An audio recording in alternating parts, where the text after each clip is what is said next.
こんにちは、関野義治です。先週までは町原画のところに寄り道をしていて、5週にわたって映像を見てして服部武将さんの対談を聞いてもらいました。今回は久しぶりに旅に出ます。クスコからペルーのリマ、そして国境のあるエクアドル、そしてコロンビアに向かいます。コロンビアでは、ファルク、反政府ゲリラの支配地域で新世界ザルを長年研究している、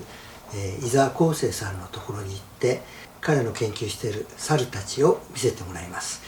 彼が考えは独特で、例えば野生状態のニホンザルにはボスがいないと言ってみたり、南米の猿でもあるいは南米の野生動物では競争原理ではなくて競争の裏側の論理で動いているっていうんですね。弱いものは弱いなりに生きていくっていうことらしいんですけども、そういうものを見せてもらえると思います。どうぞご覧ください。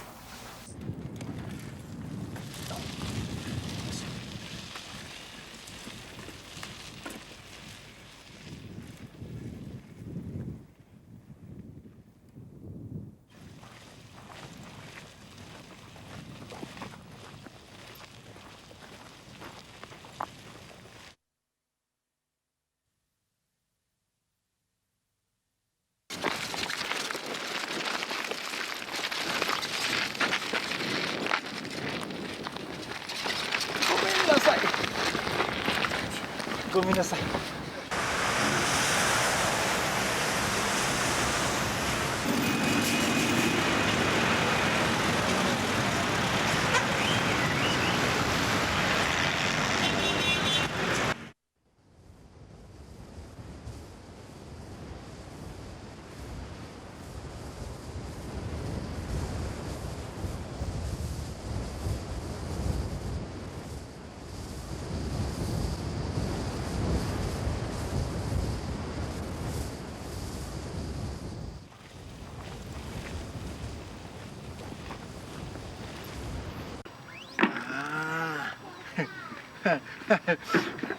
ぽっこ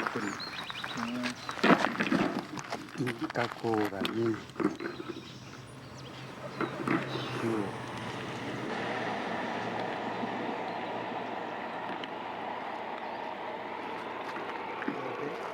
レモンを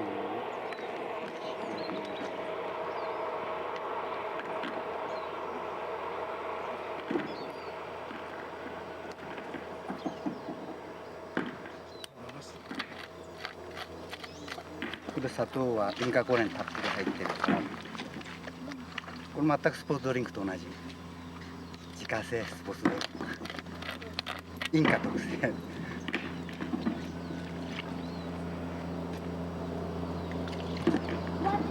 ちょっとしょっぱいな。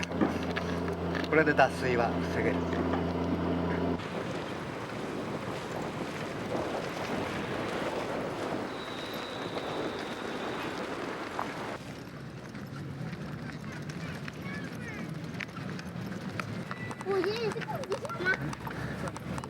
電車ここまでか。ここまでが南半球で、ここから北半球。今ここ赤道。今赤道の真上。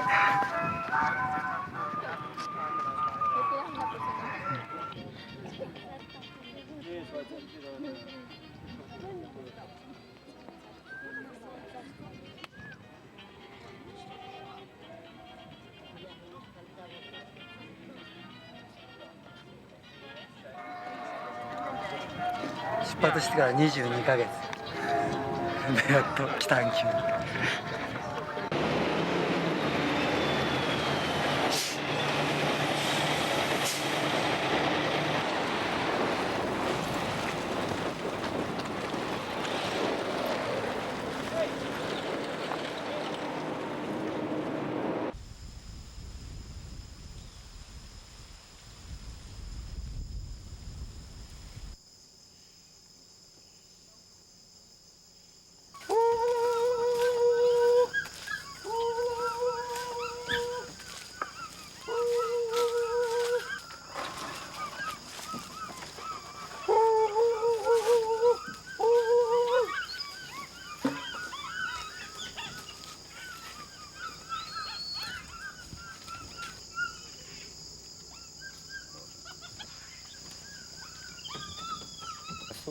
こうなんていうかな、もう我々がある一つのものの見方に固定してしまうことをこう防いでくれる。だからこう世に人間に近い猿でもいろんな種類を見ることによってそのたくさんのものが同等に見れてくるというね。餌場にいる時と自然状態の時と一番大きな違いって何なの？一番大きな違いはやっぱりこのいわゆる力の強さというのがその食い物をどこまで自由に食えるかという、餌場みたいにもう彼らがふんだんに食える食い物がほんのわずかな例えば2メートル平方に集中してあるなんてことは考えられないじゃないですか。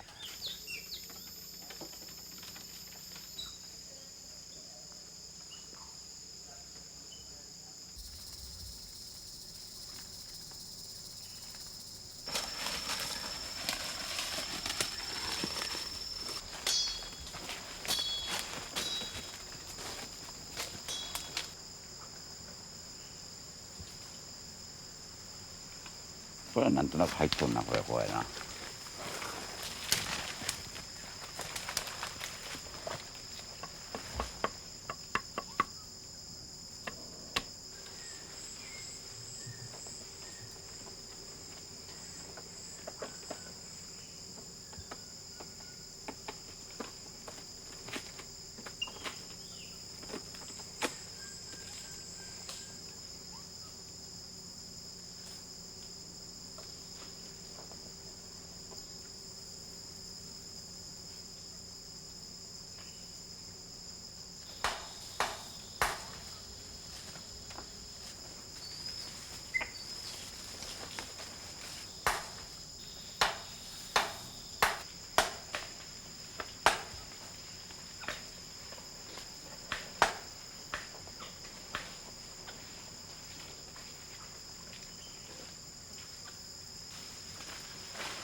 これも固まっちゃってるでしょ、ものすごい甘いんですけどね、でこれで小猿がここに歯を突っ込んで出してるんだけどちょっと売れすぎちゃったわけね、で食べられない。ここやしとほとんどないですね。ないでしょ、これが大人だった場合はこれを叩き割って今みたいに割れるのね、で小猿だったら割れなくて、結局そのヨーグルト状のココを飲むという。これがね彼らが飲めるヨーグルト状の。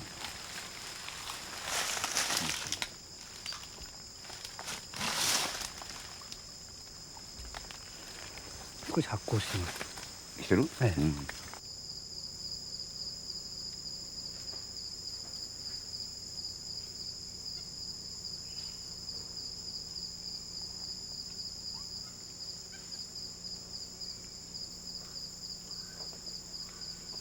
いいものが見つかるとね独特の声出すわけ、喜びの声を、でみんな寄ってくるわけよ。だからなんでそんな声あげんだっていう競争があれば一人で黙って食っとったら勝ちやん。もし本当に独占とかいうものが強くこの社会に聞いとったらそれは黙って食うはずじゃないですか、見つけたん勝ちだから。違うんだ、みんな大喜びして食うわけよ。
las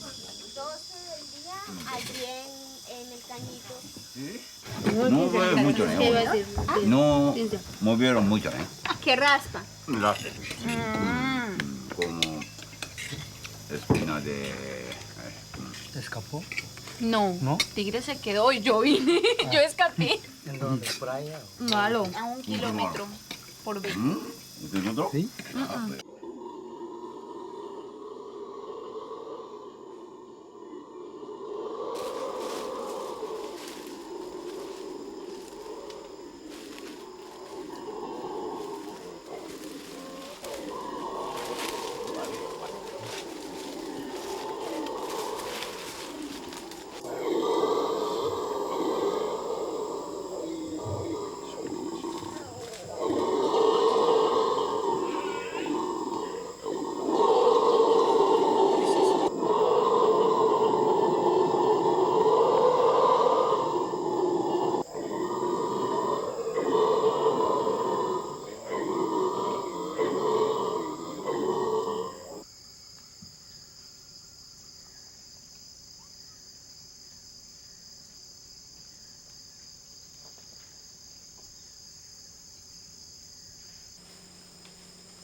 うわーっとうなるだけなの。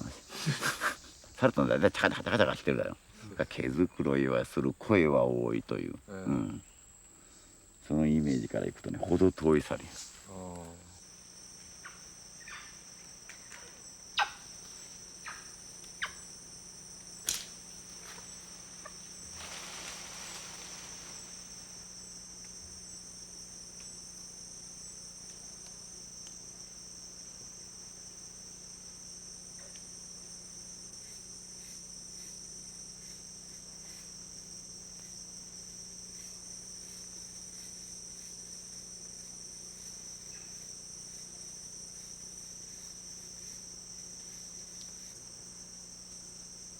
短時間でこう個体関係見るとやっぱりその喧嘩してどっちが強いかとかね、そういうのだけしか見えへんわけよ。だから今までその動物なんかだったら必ずもうその強い弱いとかナンバーワンがその群れを統率してるとか、その強いやつが余計子供を残すとか、そういう理論ばっか増えるじゃないですか。今追ってる群れでももうこれで十何匹ナンバーワン変わったわけや。で誰が子供を残したかったから偶然だって。生き物は自分自身の遺伝子を残そうと努力しているだけだという説が最近流行ってますが、遺伝子が強い弱いを持っとって、その個体っていうのは遺伝子の仮の宿だと。そんなこと言ったらな一体なんで生きとんだよ。生きる楽しみなんかなくなっちゃうじゃん。な例えばこの中で組まれ終わってよ、これ一体遺伝子残すために何のためになるのかって、こんなバカな生活してる動物俺いねえと思うよ。もうちょっとこう遊びがあるっていうかな、その環境の中でそれぞれ楽しんで生きてるという、実際の生活があって、結果として遺伝子が残ってくんで、遺伝子がなんかそのね命令して、俺が残るから残るためにこうしろああしろとね、おいら動かされたとは夢に思わへんしな。そこら辺がね西洋人なんてのはもう競争の論理だけで見てるから、強い弱いで全部それを理解していこうという。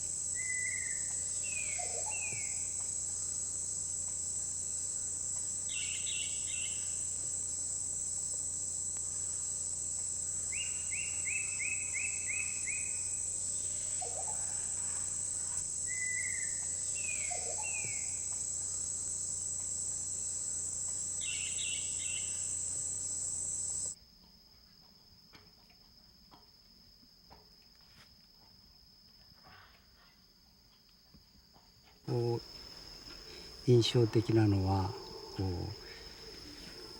競争の原理の裏側を流れる。今まではその道具使用行動っていうのも非常にその単純にこう抽象的に知能と結びつけて、考えすぎてきたという嫌いが、だから知能が発達すればそういう道具行動が頻繁に出てくる。今まではそういうものを抜きにしてチンパンジー見ろ、シロアリ釣りした、こんな頭いいじゃねえか、トリックを使ってるではないかと、ただそれだけで議論されてきた。僕はそうじゃないだろうと思う。だから人間もおそらくその道具を使った時には人間があるところで非常に厳しい生活して、その厳しい環境になんとかその耐えて乗り切るために道具を見つけたんじゃなくて、おそらくなんか人間が2本足で立ったことによって形態的に体の構造が変わりますよね。それでなんかの非常にこの遊びに近い特殊な行動があって、それがその狩猟採集に結びついていったと、もうその後に知能というものがかぶさっていったと。霊長類の中で一番こう高等なのが人ということになってますけども、例えばこの森の中で生きてる先住民とか砂漠で生きてる先住民とかいうのは劣った人間だと見る人が多くて、そういう目で見ちゃうと本当にアマゾンの先住民なんか周り見渡して、例えば彼らの財産一つ取ってみても大体僕らがこうザックショっていったものよりも不動産は除いて少ないわけですよね。でそれに長く生きられないし、暑いところで生きてるし、臭いとか痒いとか、もういろんな不快なこともたくさんあるわけですよね。そういう快適さとか長生きするとか物が豊富であるという価値観でこうずっと今まで我々の社会というのは動いてきたと思うんですね。それをやっていけばやっぱり先ほど言った21世紀には物はなくなっちゃうし、全部環境とか汚染されてしまうし、そういうことを考えたらやっぱり彼らから学ばなきゃいけないことはたくさんあると思うんです。もう関さんなんかこう訪ねてくれるっていうのはものすごく嬉しいわけです。少しでもこう映像を撮ってでもね、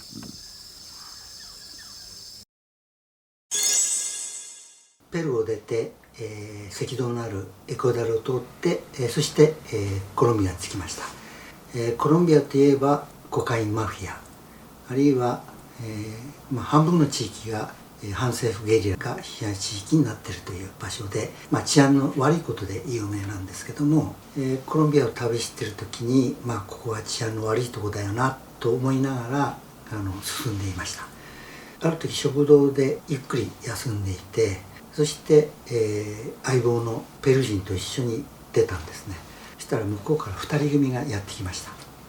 でピストルを持ってるわけです。やられたなと思って、もう何もしないからってもう宣誓をして、そしたら彼らはすごく慌ててるんですね。要するに、道路から外れて、下に下ろされて、そしてこう橋の下に連れて行かれました。私は俗に襲われると彼らはプロかな素人かなってことが非常に気になるわけです。というのはプロは怖くないわけですね。ピストル突きつけられてもしっかりとしてるわけです。ところが素人の場合は怖いので震えてる場合が多いんで、ペルー人に突きつけたやつは落ち着いてるんですけど、私にピストル突きつけたやつは震えてるわけですね。だから本当に何もしないからって言って、まず賊を襲われた時の準備はしてあります。でフロントバッグの一番上に見せ金ですね、2,000-3,000円ぐらいのコロンビア通貨を置いてあるわけです。奥の方に2,000-3,000ドルの大切なお金をしまってあるわけですけども、で彼はもうとにかく手を挙げて好きなようにしてくれって見てると、フロントバッグを開けてやっぱり見せ金を取るわけですね。その後いろんなひっくり返すんですけども、一番奥まで行かないわけです。何を取るのかなと思ってたら、カメラが置いてあるわけですね。ドーンと結構高い一眼レフカメラと交換レンズが数本あったんですけど、そういうの持ってかない上で、持ってったのは靴とかなんかちょっとしたバッグとか、そんな金にならないようなものを持ってって、もう一人ペルー人のちょっとコンパクトカメラ持ってきましたけど、大したものは持ってきませんでした。というか慌ててるのは分かるわけですね。でその時に我々は隙があったのかなと思ったんですね。というのは族っていうのはその前の食堂が重要な場所なんですけども、族は食堂でずっと見てたはずです。で一番トロい人間を探すんですね。でいろんな人間を次から次へとアタックするわけじゃないんですね。とにかく一番トロい人間を見つけて、そのトロい人間をずっともう後追いします。で我々は狙われてしまったんです。確かに案外治安いいじゃないって油断してました。それでやられたんだと思います。コロンビアの首都ボゴタで、新世界ザルの第一人者伊沢光泉さんとお会いしました。彼と一緒に彼の野生動物研究センターに向かいます。途中飛行機に乗るんですけども DC-3 という非常に古い、機種で60年前にすでにもう生産中止をしていて、その飛行機も40年前に作った飛行機で、床がベリニア板で、まずガラスが普通のガラスなんですね、真っ平らの。継ぎ足しが継ぎ張りがしてあるし、でも名機なんですね。ですからまあなんか、ボロ飛行機だけどもこれ落ちることはないだろう。でもプロペラ機だから落ちてもジャングルの上に落ちたら助かるんじゃないかっていう、いつも楽天的な気持ちでいます。でその飛行機で、村に着いて、そこでエンジンボートでマカレナの、野生動物研究センターに向かいます。途中寄り道するんですね。そしたら海岸で川岸に皿を洗ってる女性がいたんです。一緒に20歳ぐらいの女性で「皿洗ってんのか?」ってよく見たら自動小銃を持ってるんですね、脇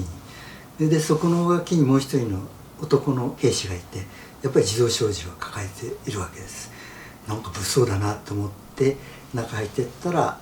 モルタルの家があって、子供も合わせて20人ぐらいいるんですけども、そこでなんかお昼をご馳走してくれたんです。で食べた後ちょっとゆっくりしてたら「ちょっと見せてあげるよ、いいものを」って言うんでね。ほんで奥へ連れてかれたんです。そしたらなんか薬品を使ってなんかドラム缶でなんか処理をしてるんですね。何やってんですか？これコカの葉からコカインを作る前の仮の生成をしているとこなんですって言うんですね。でここだけは写真を撮らないでくれって言われたんですけども、と思って、なんとなく不思議な風景ですね。コロンビア革命軍の兵士がいて、で美しい女性兵士がいて、村人たちがいて、コカインの仮生成をしていて、コロンビスの有名な作家でガルシア・マルケスという人がいるんですが、その人の小説に出てくるような、なんというか小説の題材にいくらでもなるような風景なんですね。そこで鶏と卵を買って、そしてまた船に乗って出るんですが、伊沢さんが一番年取った人間が、あれがこの県一帯のコロンビア革命軍の実はリーダーだっていうことを彼も初めて出会ったらしい、噂を聞いてて、それと話をしたらしいですけど、そういう話をしながら伊沢さんの野生動物研究センターに着きました。伊沢さんの野生動物研究センターには、その時はその3人のコロンビアの女子学生がいたんですけども、ある時に3人組の男が現れたんですね。なんだろう、見慣れないなと思ったら、実はやっぱりコロンビア革命軍の兵士だったんです。時々来るらしいんですけども、その時も食事を一緒にしました。非常にリラックスしてるみたいなんですね。伊沢さんが「泊まってったら?」っつったら「いや、ここには泊まれない」っつうんです。なんでって聞いたら、彼らはハンモックで森の中でハンモックをつって寝るらしいんですけども、そうすると人の気配が分かるらしいんです。ところが家の中に寝ちゃうとその気配が分からないで襲われてっていうことがあるので、絶対に家には寝ない。後日また現れて、多分一宿一般の恩義らしいんですけども、いいものを見せてやるって言うんですね。いいものってカメラ持ってこいって言うんですね。で行ったら、実はアナコンダだったんです。ほら、ここにアナコンダいるぞ、撮れ、それから俺たちのことは絶対撮るなって言うんですね。でそういうなんか優しい連中、その前にもゲリラと出会ったわけですけども、なんか普通のゲリラというと怖いイメージがあるんですけども、普通の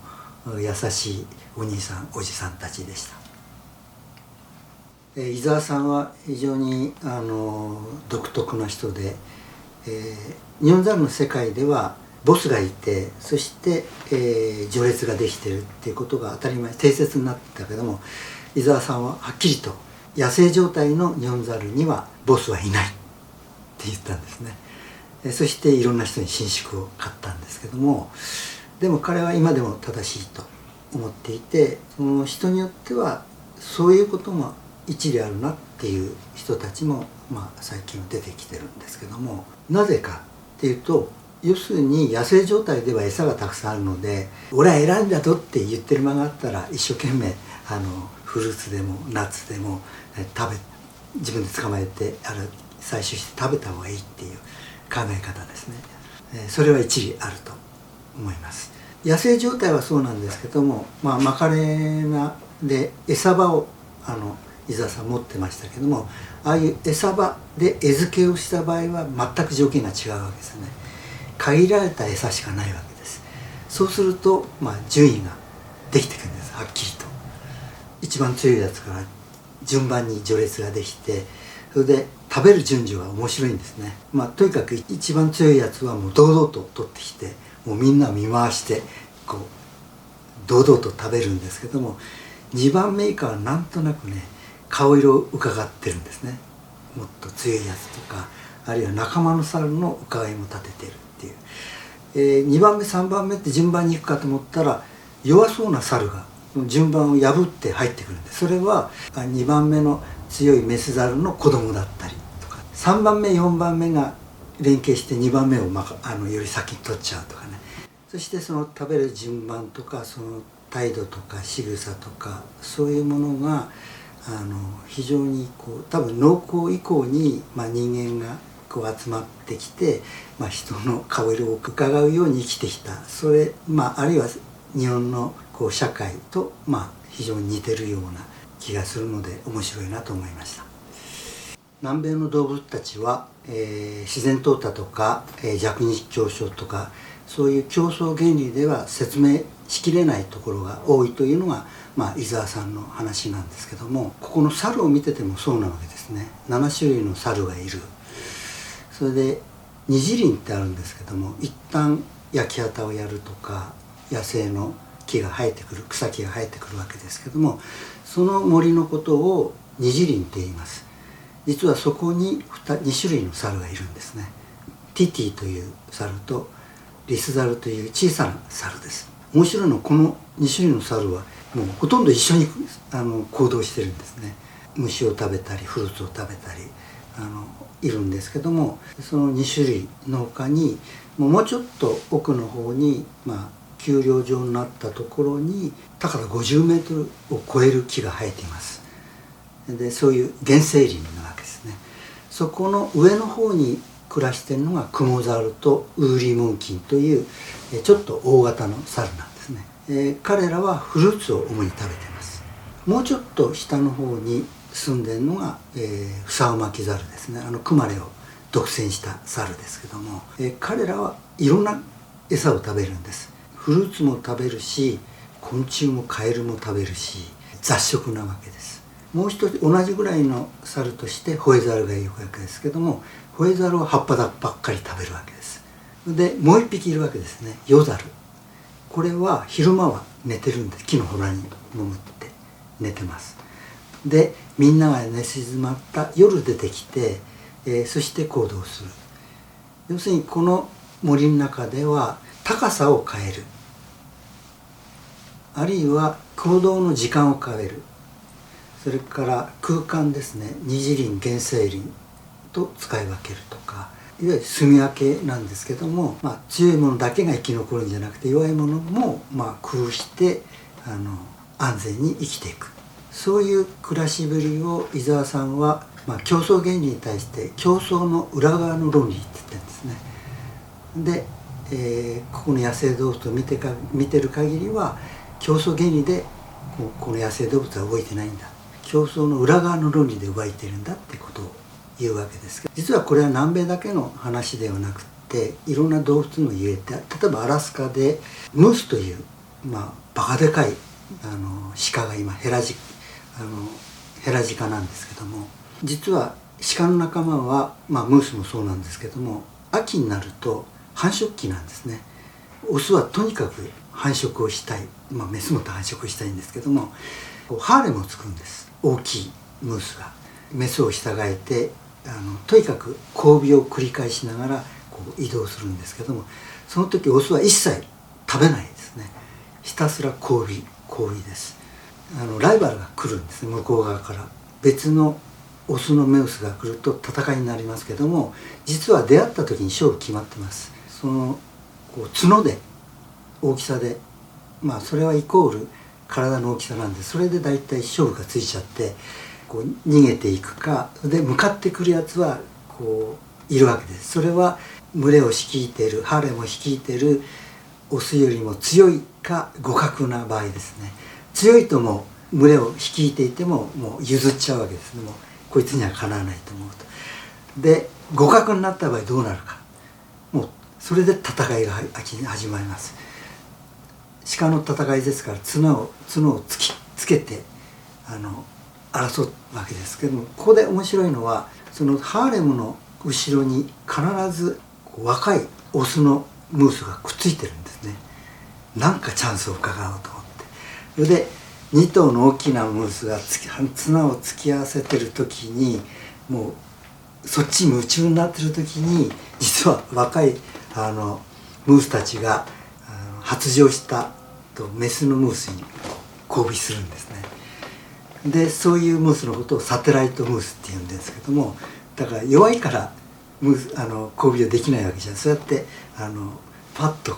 乗っかっちゃうってことがあって、逆に怖いのは次を突き合わせている連中がその複雑な角の形してんで絡まっちゃうことがあるんですね。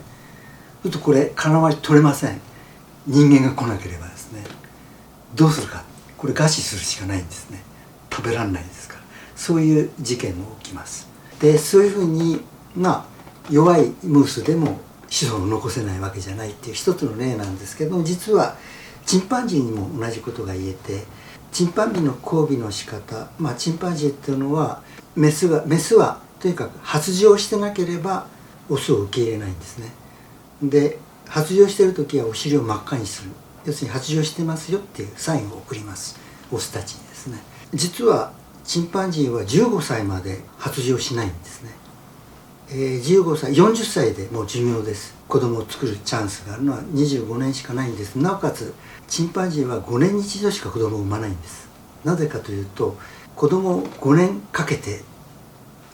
育てるので、乳を与えてるとプロラクチンというホルモンが出て、卵巣に